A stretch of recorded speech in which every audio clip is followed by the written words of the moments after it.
어, 우리 삶의 현장에서 반드시 필요한 겁니다. 그게 뭐냐면요, 초월입니다. 초월해야 됩니다. 그래야 하나님이 주신 복을 누릴 수 있고 삶의 문제를 해결할 수가 있습니다. 그러려면요, 능력이 따라야 됩니다. 음, 능력이 따라야 돼. 다른 말로 말하면 실력이 있어야 됩니다. 그렇게 되면 뭐가 보이냐면 나의 삶 속에 여정이 보이게 되어집니다. 그러면요, 문제될 게 없어요. 음, 초월할 수 있는, 초월하는 능력을 가지고 삶의 여정을 가다 보면 어느 날 도달을 하게 되어지는 겁니다. 목적지에 도달하게 되어집니다. 이게 꼭 필요해요. 초월하는 능력. 음, 이게 필요합니다. 근데 우리는 어디에 갇혀 있냐면 환경에 갇혀져 있습니다. 내 생각에 갇혀 있습니다. 그래서 하나님이 약속하신 말씀을 나도 모르게 불신앙을 하게 되어집니다. 그러면서 내가 원하는 삶을 선택하게 되어집니다. 어, 저도 마찬가지고 옛날에 많은 사람이 생각했습니다. 주일날 오전 한 번만 예배 드리면 됐지 이렇게 많이 생각했습니다. 그래서 11시 예배 참석하고 그렇게 했습니다. 오후 예배는 말아서 이렇게 찬성을 했습니다. 왜냐하면요, 하고 싶은 일이 많아요. 특별히 이제 직장 생활 하다 보면 아침에 일어나 저녁에 하고 막 피곤하게 일을 하잖아요. 오래간만에 쉬는 날이 있는데 이것도 참 예배당에서 하루 종일 보내잖아요. 그러면 무슨 생각이 드냐면 내 시간은 이런 생각이 드는 겁니다. 내 시간. 내 시간 어디 있지? 내 삶은 어디에 있지? 이런 생각이 들게 됩니다. 그러면요, 어떻게 됩니까?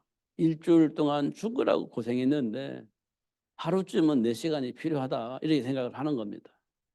그러면 이제 하나님과 멀어지게 되는 겁니다. 사실은 하나님과 아니 충분히 이해는 되는데 놀라운 것은 하나님과 멀어진다는 거예요. 예배를 진정으로 드렸어요. 그래도 하나님과 멀어집니다. 이상하게 멀어집니다. 그걸 보고 우리는 중심이라고 그래. 중심. 너희 중심이 어디 있느냐? 이거 물어보는 겁니다.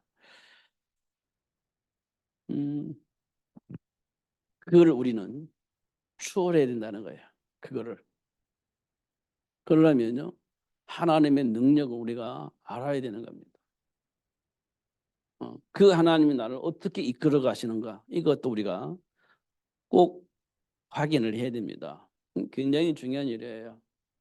하나님과의 관계가 없으면 이게 우리가 하는 이 일이 굉장히 어려워요. 예를 들어서요, 큰 교회 같은 1부, 2부, 3부, 4부 이렇게 나눠져 있잖아요. 저는 그거를 조금 이렇게 불신앙적으로 보면 어떻게 보냐면 내가 오후에 스케줄이 있어. 그러면 일부 예배 드리면 되는 겁니다. 그죠? 그다음에 오전에 스케줄이 있어. 그러면 저녁 예배 드리면 돼요. 그렇게 되어집니다. 그래도 누가 뭐라 하는 사람 없어요. 큰 교회 같은 경우는 그렇게 해도 돼요. 왜요? 그렇게 하려고 1부, 2부, 3부, 4부 이렇게 만들어 놨기 때문에 전혀 문제가 되지 않아요. 근데 프로그램적으로 본다면 전혀 문제가 안 되죠. 어차피 예배했는데 뭐. 그잖아요. 그리고 뭐 하나님께 뭐 드리는 헌금 다 드리잖아요. 근데 중심에는 어떤 중심이에요? 내 스케줄이 중심이 되는 거예요. 내 스케줄이. 그래서 11시 예배 드리는 교회를 잘 안 다니려 그래. 그 시간표에 내 스케줄이 있을지도 모르니까 그건 힘들잖아요. 숫자가 작은 교회는 다 표가 나 부담스러워. 그러니까 아마 1부, 2부, 3부 막 몇 부 있는 그 교회는 표도 안 나. 그리고 사람들이 신경 안 써. 뭐 1부 예배 참석했나 보죠. 뭐 7부 예배 할 거겠죠. 뭐 이렇게 되어지기 때문에 중요한 것은요. 하나님 중심이 아니라 내 스케줄이 중심이 되어져 있다는 거예요. 이제 불신앙적으로 보면 그렇다는 거예요. 그러나 우리가요. 하나님이 원하는 것은 중심이거든요. 중심. 그러니까요.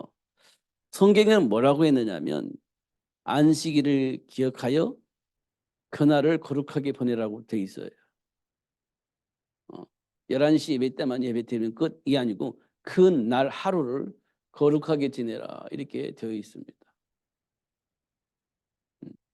일주일 동안 너무 힘들게 살았는데 또 하루를요 막 교회에서 다 지내야 되나요? 하나님은 뭐라고 하시겠습니까? 그래 이렇게 말씀을 하시는 거예요. 하나님은. 왜냐하면요 그 속에요 세상을 능가할 수 있는 힘이 공급되어지는 시간, 세상을 이겨먹을 수 있는 지혜가 회복되어지는 시간, 답을 얻는 시간이 되기 때문에 여러분 그 시간이 얼마나 귀하겠어요? 너무 귀중하잖아요. 세상을 이겨먹을 수 있는 힘과 능력이 그리고 세상을 이겨먹을 수 있는 문제를 해결할 수 있는 답을 얻는 시간인데 그 시간이 얼마나 귀하겠어요. 그래서 하나님은요 그날을 그렇게 보내라고 얘기를 한 거예요. 근데 우리는요 힘들어 이렇게 이제 생각이 바뀌어져 있는 거예요. 나도 내 시간 보내고 싶어. 나도 스케줄이 많아. 할 일이 많아. 이렇게 생각이 바뀌어져 있는 겁니다. 그래서 이제 하나님과 사실은 멀어지는 겁니다. 그런 것 때문에. 그런 상황에서 세계복음은 가능하지 않아요. 그 생각 속에 있으면 세계복음은 가능하지 않습니다. 종교인은 만들 수 있어요. 종교인은. 그러나 하나님과 동행하는 삶을 누릴 수 있는 삶은 만들어낼 수가 없어요. 내가 그러니까 다른 사람도 그렇게 말할 수가 없는 거죠. 그걸 넘어설 수 있는 힘이 있습니다. 그게 추월이죠, 추월. 이 말씀을 여러분 기억을 하면 좋겠습니다. 자, 이 세상에서 가장 중요한 사건이 뭐냐면 이 세상 가장 중요한 사건이 뭐겠어요? 십자가 사건이에요.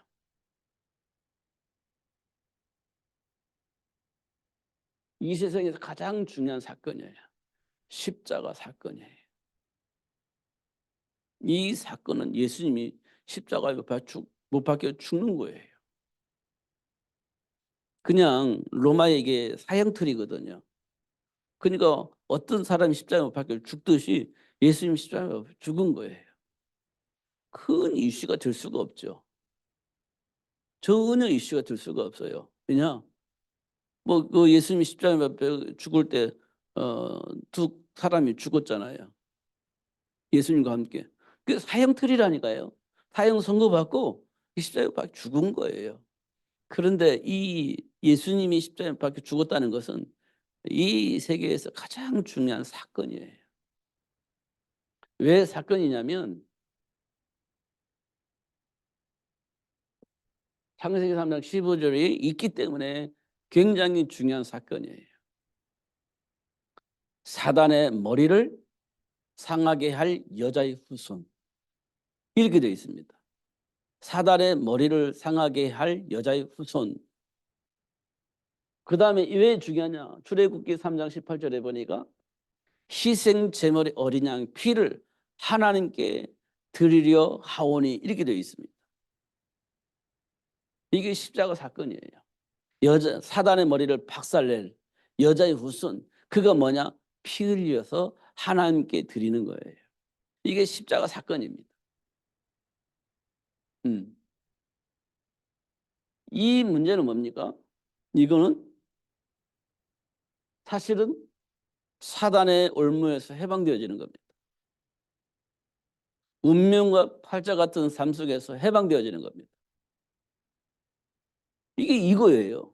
지금 우리가 가지고 있는 문제에서 빠져나올 수 있는 해결책이에요. 이거 우리가 빨리 알아야 됩니다. 막 우리는 이거 몰라가지고 막 한스럽게 살고 있잖아요. 거기서 빠져나오는 길이에요. 그게 십자가 사건입니다. 그게 뭡니까? 예수님이 오신 것은 마귀의 일을 멸하시려고. 이 세상 신으로 자리 잡고 이 세상 모든 사람 우상 숭배하게 만들고 운명과 발자 속에 있는 많은 사람 붙잡고 전복에 만들고 굿하게 만드는 그 사단의 머리를 박살내려고 예수님이 이 땅에 오신 겁니다. 그게 십자가 사건이에요. 이게 십자가 사건이에요. 이게 이 세상에 가장 중요한 사건이에요. 이 세상 모든 사람에게 너무너무나 확실한 답을 얻을 수 있는 사건이에요. 그게 십자가 사건입니다. 그럼 이 땅에 수많은 사람들이 왜 이렇게 갈등하고 방황하고 막 서로 분쟁하고 옳고 그름을 따지면서 왜 싸웁니까? 그게요. 여기에 묶여서 그래요. 죄와 사망의 법에 묶여 있어서 그래요. 죄와 사망의 법에 묶여서 저주 같은 삶을 안 살고 복 받은 삶을 살고 싶은데 어떻게 해야 돼? 이렇게 하면서 서로 분쟁하고 싸우는 겁니다. 죄와 사망의 법에 묶여 있다는 사실을 모르고 옳고 그름을 따지면서 서로 분쟁하는 겁니다. 그게 죄와 사망의 법에 묶여 있기 때문에 그래요. 십자가 사건은 뭐냐? 이 죄와 사망의 법에서 우리를 완전히 해방시켜 주는 사건이에요. 성령의 생명의 법으로 죄와 사망의 법에 묶인 우리를 완전히 해방시켜 주셨어요. 그게 십자가 사건이에요. 지금 우리 삶 속에서 일어나는 일들 잘 확인해 보면 다 이 속에 있는 겁니다. 지금 내 안에 있는 감정 속에 내 감정 속에 있는 여러 가지들이 있는데요. 그 모든 것들을 이 속에서 확인을 하면 돼요. 그러면요. 십자가 사건이 정말 내 인생을 해방시켜 주셨다는 사실을 알게 돼요. 해방시켜 주십니다. 그걸 위해서 하나님이 우리에게 여자의 후손을 약속을 하신 거예요.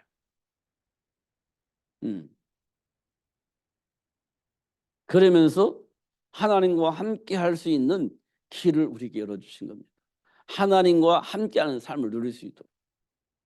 그러면서 요한복음 14장 6절에 보니까 내가 곧 길이요 진리요 생명이니 나를 말미암지 않고는 아버지께로 올 자가 없다 이렇게 말씀을 하셨어요. 이게 십자가 사건이에요. 우리 예수 믿는 사람들은 아니 교회 다니는 사람이 다 알아요. 근데 안 되는 게 문제지. 뭐 이게 몰라서 안 되는 게 아니라 안 되는 게 문제예요. 아는데 안 되는 건 뭐 어떻게 하겠습니까? 그래서 결국은 어떻게 하냐. 여자의 후손을 통해서 답이 얻어져야 됩니다. 이미 여자의 후손을 보내주시기 때문에 약속한 것은 끝난 겁니다. 어떤 틈이 없어요. 완전히 끝나버린 거예요. 여자의 후손을 약속하실 때 이미 우리 인생은 다 끝났어요. 해결된 겁니다. 선악과 먹은 사건 해결된 거예요. 하나님 불신앙한 사건 그것도 다 해결된 겁니다. 마귀에게 장악되어져 있는 거 그것도 여자의 후손을 통해서 다 끝난 거예요. 다 끝났어. 우리가 지금 몰라가지고 뭐 마귀 자식이었고 뭐 어쩌고 다 얘기를 했지만 사실 여자의 후손 약속하실 그 순간부터 다 끝난 거예요. 다 끝난 거잖아요. 이게 시작과 동시에 끝나버린 거예요. 여자의 후손을 통해. 이렇게 이제 확인시켜 준 겁니다. 그게 십자가 사건이에요. 근데 모르면 어떤 일이 벌어지겠습니까? 삶의 문화가 우리를 굉장히 괴롭히는 거예요. 에베소서 2장 2절에 보면 세상 풍조라는 게 있습니다. 세상 풍조.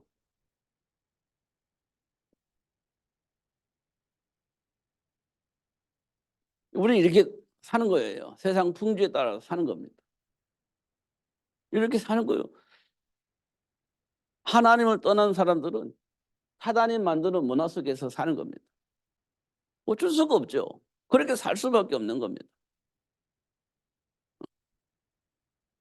그래서 이 속에 사는 사람들 보고 사도 바울은 뭐라고 말했냐? 본질상 진노의 자녀다. 이렇게 얘기를 한 겁니다. 그래서요. 아브라함이요. 기근을 만나니까 이게 작동된 거예요. 세상 풍조에서 살아왔던 생각과 삶이 작동된 거예요. 기근을 만나니까. 이거 해결하는데 초점이 맞춰져 있는 겁니다. 하나님과 함께 하는데 초점이 맞춰지지 않고 이 문제 어떻게 하면 해결할 수 있지? 여기 초점이 맞춰지는 겁니다. 해결하는 데 초점이 맞춰지면 어떻게 해요? 하나님과 함께하는 것 이건 내 머릿속에 있지 않아요. 삶의 문제 해결해야 되는 거니까. 그러니까 애굽으로 갈 수밖에 없죠. 그게 세상 풍조예요. 저와 여러분이 가지고 있는 삶의 기준입니다. 판단의 기준이에요. 분명하거든 이게. 현장에 나가면 이거 만나게 되고요. 현장에만 이거 어떻게 해야 되지? 판단하게 되는데 그 판단의 기준이 아브라함이 가지고 있었을 때 그 기준이 지금 우리한테 있는 거예요. 그럼 애굽으로 가야 돼요. 해결해야 되니까. 아브라함처럼 예수님을 부인해야 돼요. 해결해야 되니까. 이게 세상 풍조예요. 이거 빨리 우리가 눈을 열어서 봐야 됩니다. 그래야 적용할 수 있는 힘이 생겨요. 근데 이건 다 알잖아요. 수없이 들었기 때문에. 근데 현장에 나가면 적용이 안 돼요. 왜? 눈을 열어서 봐야 되는데 못 봐서 그래요. 근데 보면 이게 적용이 되어지는 겁니다. 그죠? 어쩔 수가 없지. 세상 문화를 통해서 역사하는 사탄이 우리를 얼마만큼 골치 아프게 만들었는지 확인할 수 있죠. 두 번째입니다. 우리가 이럴 수밖에 없는 이유가 있어요. 또 많은 사람들이 그렇게 말하는 사람이 있습니다. 그게요. 골로새서 2장 8절이에요. 이럴 수밖에 없는 게 골로새 2장 8절에 있어요. 그게 뭡니까? 철학입니다. 철학이.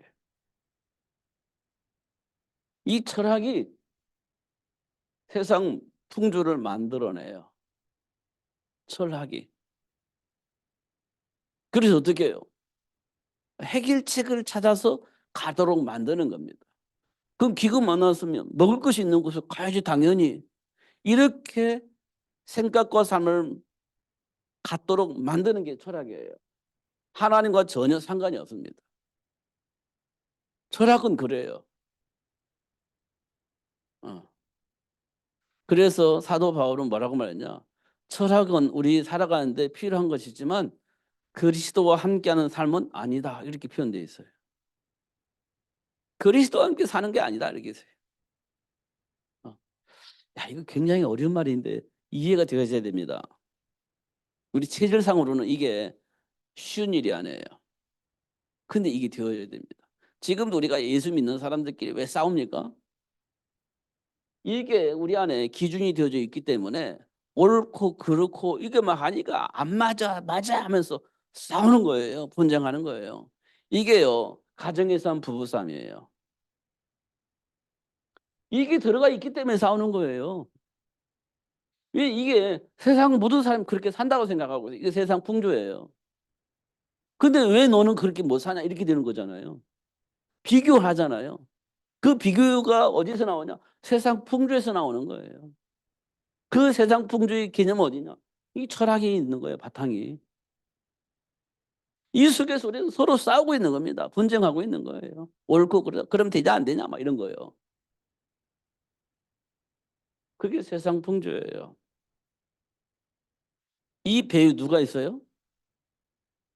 악한 영이 돼 있죠. 이 부분이 인정이 되어야 되는데 잘 안 될 겁니다. 근데 성경은 이렇게 분명히 말씀하고 있어요. 이걸 해결하시기 위해서 하신 사건이 뭐냐? 십자가 사건이에요. 이 문제를 해결해 주시려고 하신 사건이 십자가 사건이에요. 맞죠?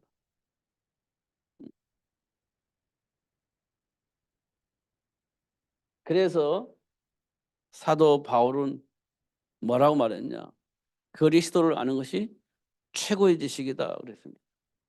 빌립보서 3장 8절. 그랬죠. 최고의 지식. 그러면서 고린도 전서에서는 십자가의 터가 그걸 쭉 얘기를 하는 거예요. 십자가 터가. 믿지 않는 자는 미련하게 보이지만 믿는 자들은 하나님의 능력이 된다. 이렇게 돼 있어요. 그렇죠. 하나님의 능력이다. 십자가의 터가 고린도전서 1장 8절에 그렇게 되어 있을 겁니다. 이 십자가 사건이에요. 음. 이걸 알 때 추월하게 되어지고 하나님의 보좌가 뭐 나의 삶의 능력이 되어지고 하나님 원하신 세계 복음의 여정 속으로 들어가게 되어지는 그런 일들이 벌어지는 겁니다. 지금 우리 삶의 여정이 그래요. 우리 삶의 여정이. 이걸 우리 꼭 확인을 해야 됩니다. 우리가 뭐 걸림돌이 이거 빼놓으면 우리 걸림돌 벗어날 수가 없어요. 이 사건을 봐야 우리 안에 있는 걸림돌을 넘어설 수 있는 겁니다. 이거 우리 굉장히 중요한 일이에요. 제가 17절에서 20절까지 지난주에 읽었는데 왜 또 읽었느냐? 속히 사단이 너의 발 아래에서 상하게 하실 것이다. 이렇게 약속하신 말씀을 다시 한번 상기시키려고 이 말씀을 다시 읽은 겁니다. 속히 되어 있습니다. 사단을 너의 발 아래에서 상하게 하시리라. 속히 이렇게 되어 있습니다. 이게 십자가를 알면 사단이 속히 박살나는 거예요. 우리 발 앞에서. 십자가를 알면 박살나는 겁니다. 그래 우리가요. 어디에 속냐면 봐봐 이렇게 한다고 했잖아. 이렇게 되면 따지는 거잖아요. 이렇게 되면 옳고 그름을 따지는 거잖아요. 그래 안 되는 거예요. 옳고 그름 가지고 혈과 육의 싸움을 하는 거거든요. 그럼 어떻게 됩니까? 사단과 싸움을 해야지. 사단과 싸움을 하는 겁니다. 그러려면 사람을 살려내면 어떻게 돼요? 부드럽게 해줘야지. 사랑의 마음으로 해줘야지. 눈을 부라리면서 봐봐 틀렸지? 이렇게 되면 상대방이 아 그렇구나. 마음의 문을 열고 같이 가자. 이렇게 되면 참 좋겠는데 대부분 그렇게 안 해요.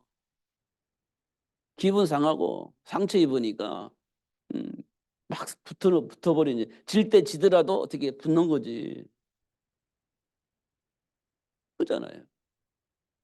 그러면 내 편 만들려면 어떻게 해요? 부드럽게 해줘야지. 사랑해줘야지. 그게 싸우지 않고 이기는 법이잖아요. 다 알아요 사람들이 그거는. 근데 상한 감정 때문에 안 되는 겁니다. 자존심 때문에 그게 안 되는 거지. 그걸 넘어서야 되는 겁니다. 그러려면요 십자가의 도를 알아야 돼. 그걸 하려면 십자가 도를 알아야 돼. 그게 우리에게 굉장히 중요한 겁니다. 우리는 뭐 성질이 급해가지고 못 참겠지만 그래도 그걸 넘어설 수 있어야 돼. 체질상 안 되겠지만 그래도 그걸 넘어설 수 있어야 돼요. 그게 추월하는 능력이죠. 그게 우리에게 굉장히 중요한 겁니다. 그러면서 21절부터는 뭐라고 돼 있냐? 사도 바울이 감사한 사람들이 있어. 그렇게 얘기하는 겁니다. 감사한 사람들이 있어. 그거 보고 우리는 동역자라고 합니다.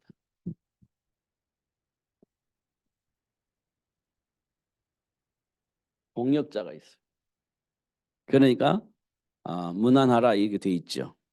나의 동역자 디모데와 나의 친구 진척 느기오와 야손과 소시바더가 너에게 문안하느니라 이렇게 되어 있어요. 어, 동역자, 동역자입니다. 왜 문안할까요? 어, 감사한 겁니다. 감사. 왜 감사하죠? 하나님의 계획을 이루기 위해서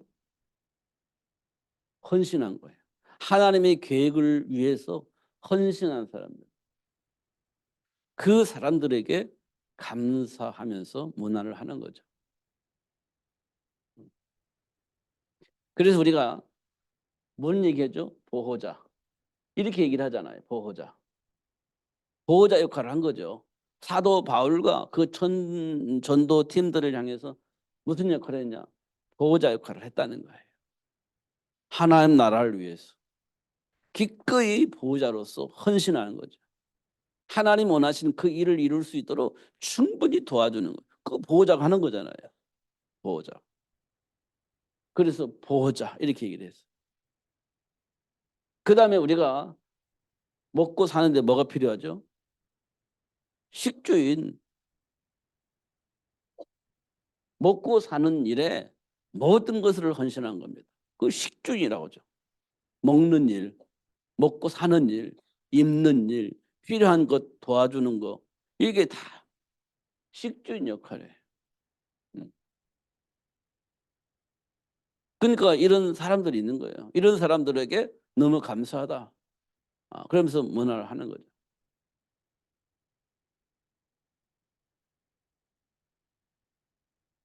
그 뭐 사랑하는 자 뭐 이런 것도 있고 그러잖아요.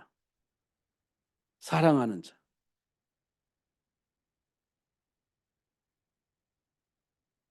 뭐 이런 게 있습니다. 다 전부 다 하나님이 원하시는 로마 복음을 위해서 헌신한 사람들입니다. 이런 사람들 때문에 로마가 복음화 되어졌다는 거예요. 그러니까 이런 사람들 앞에 어떻게 문안해라 이렇게 얘기를 한 겁니다. 그게 동력자예요. 동력자. 로마 복음화를 위해서. 이런 것들을 우리가 확인할 수가 있습니다. 이걸 보고 우리는 뭐라고 말하냐.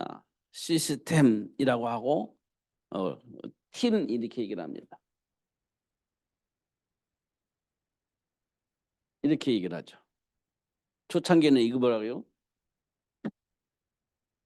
구성을 해라 이렇게 얘기를 했죠. 팀 구성을 해라. 시스템 구성을 해라 이렇게 얘기를 했어요. 왜? 이렇게 해야 현장을 살릴 수 있기 때문에 그렇습니다. 그러면서 예를 드는 게 루디아. 빌립보 교회를 살린 루디아. 이게 바울과 전도 팀이 된 겁니다. 그러면서 빌립보 쪽을 살릴 수 있는 시스템이 되어졌죠. 그게 빌립보 교회입니다. 그렇기 때문에 우리도 이 팀을 만들어서 시스템을 만들어서 현장을 살려야 된다. 이런 말들을 우리가 많이 들었습니다. 그 다음에 야손 있죠. 야손도 데살로니가 지역을 살릴 수 있는 그런 팀과 시스템이 만들어졌습니다. 야손이. 이런 사람들을 만나서 팀을 만들고 시스템을 만들면 그 현장을 살릴 수 있다. 이런 말들을 우리가 많이 들었죠.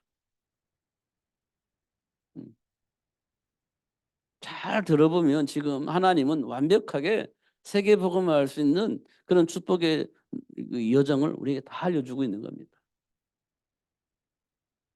성경에 보면 고린도전서에 브리스가 부부가 있어요.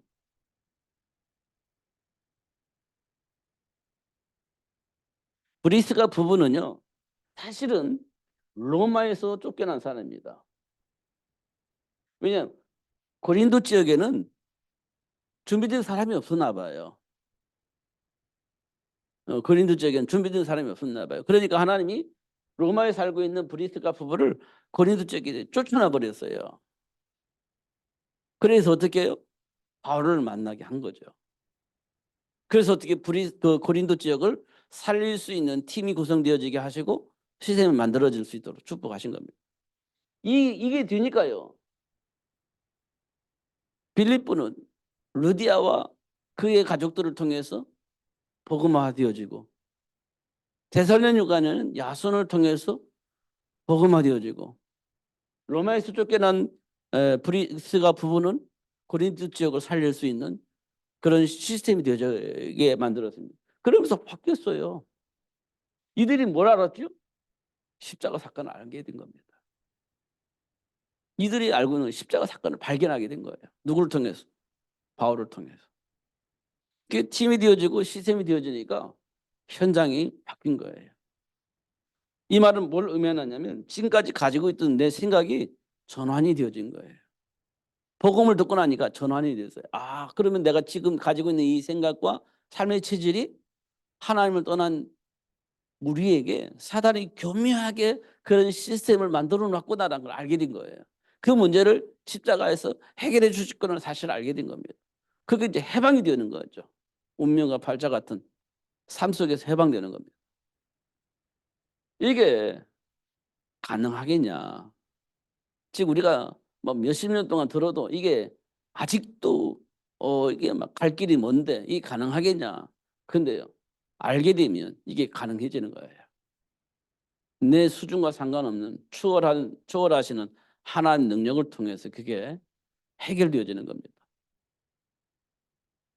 그래서 우리가요, 하나님의 은혜, 막 우리 중고등 예배할 때는 뭐 1차, 뭐 2차, 3차 이게 막 이렇게 복잡하게 얘기를 했는데 1차 하나님 은혜는 우리와 상관없이 하나님 자녀가 되어준 축복이에요. 그게 하나님의 일차 은혜예요. 하나님 절대적 은혜인데 일차 은혜예요. 내 수준과 상관없어. 내 생각과 상관없어. 그냥 은혜로 내가 구원을 받는 거예요. 그게 1차 하나님 은혜입니다. 2차 은혜는 뭐죠? 하나님이 주신 언약의 의미를 알게 되는 겁니다. 인격적으로. 그래서 나를 하나님 불렀구나 이렇게 2차적인 것으로 이제 깨닫는 거죠. 깨닫는 겁니다. 그래서 싸우게 되는 거예요. 싸우게 되는 겁니다. 누구처럼? 요셉처럼 싸워놓아서 이겨 먹는 겁니다. 다니엘처럼 싸워 이겨 먹는 거예요. 이제 응답 받았으니까. 그게 2차 은혜예요. 싸워 이겨 먹어. 지금 우리가 싸워 이겨 먹으면 끝나는 것처럼 보이는데 그렇지 않아요. 싸워 이겨 먹을 수는 있어요. 그거 끝나면 우리가 앞으로 나가지 못해. 그 3차 은혜는 뭐냐면 세계복음화 삶의 의미를 깨닫게 되는 겁니다. 삶의 방향을 알게 되는 거예요. 그러면 세계 복음을 향해서 우리가 충분히 헌신할 수 있죠. 그게 3차 은혜. 제가 오늘 중고등부 예배 때 이렇게 어려운 얘기를 했어요. 이게 꼭 필요합니다, 우리에게. 여러분들이 하나씩 하나씩 발견하면 일단은 1차는 됐어요. 예수 영접했으니까. 두 번째 은혜가 뭐가 필요하냐? 하나님 주신 축복을 아는 거예요. 사단과 싸워 이겨먹을 수 있는 보좌의 축복을 하나님께서 우리에게 주셨다는 사실을 아는 거예요. 그걸 이제 싸워 이겨먹을 수 있는 거죠. 그걸로. 그게 인격적인 은혜 이렇게 우리가 볼 수 있어요. 그게 2차적인 은혜입니다. 그리고 누리다 보면 이제 하나님께서 뭘 주시냐? 방향성을 줘요. 방향성. 여정이라고 표현하는 그 방향성을 줍니다. 그러면 삶의 가치가 바뀌어져요.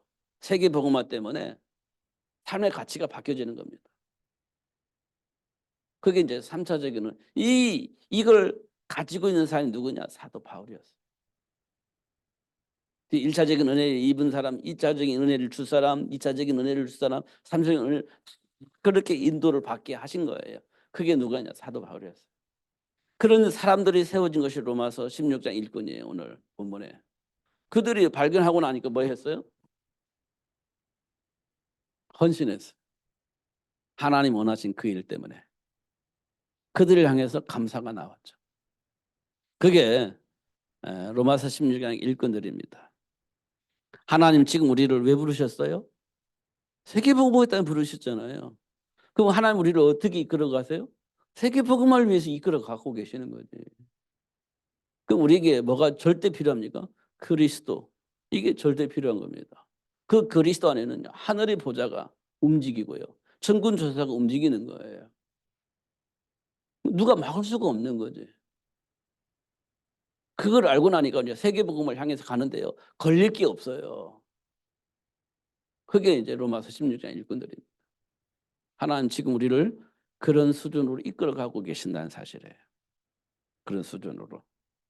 이런 부분들을 우리 좀 확인을 하면 참 좋겠다 이런 생각이 되집니다. 그러니까 현장에 있는 문제는요. 사실은 이거를 확인할 수 있도록 하기 위한 하나님의 방법이에요. 지금 너희들에게 내가 너희들에게 준 축복이 뭔지 알아? 내가 너희들을 위해서 하고자 하는 일이 뭔지 알아? 그걸 확인시켜 주시기 위한 하나님의 방법입니다. 그러니까요. 알면은요. 너무 감사한 일이에요. 우리가 알 수 없는 것들 알게 하시고 우리가 누릴 수 없는 복을 누릴 수 있도록 하시는 하나님의 일이니까요. 너무 감사한 일이지. 생각지도 않은 복을 내가 받을 수 있는 거예요. 생각지도 않은 능력이 내게 나타나는 거예요. 하나님이 주신 축복 속에서. 그거 하려고 하나님 역사하고 계시는 거거든요. 알고 나니까 야 정말 감사하다. 이런 일꾼들이 또 붙는 거예요.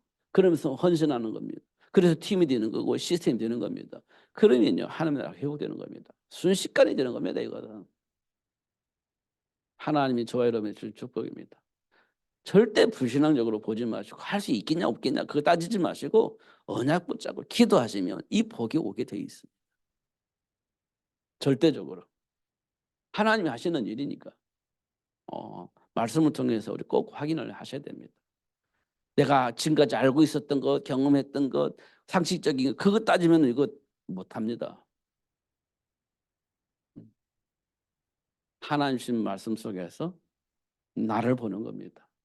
그러면 당연히 상식적이고요. 당연히 사람들이 인정받을 수밖에 없는 실력이 나오고요. 현장을 바꿀 수 있는 능력이 나오게 되어 있는 겁니다. 그럼 그때부터 사람들이 나를요 무시하지 않습니다. 절대로. 말을 하면 따라오게 되어 있습니다. 그렇게 되어지게 되어 있다니까요. 하나님이 하시는 일입니다. 하나님은 저와 여러분을 통해서 그 일을 하시고자 하시려고 부르신 겁니다. 그 복을 누리시는 여러분 되시기를 예수님 이름 축복합니다. 기도하겠습니다. 살아계신 하나님 아버지 감사합니다. 오늘도 최고의 복을 주시고 또 알게 하시고 또 역사하셔서 증인이 되어지게 하시는 것들을 삶 속에서 확인할 수 있도록 축복해 주시니 감사합니다. 결코 흔들림이 없이 누릴 수 있도록 성령으로 충만하게 하여 주옵소서. 예수님 이름으로 기도하옵나이다. 아멘.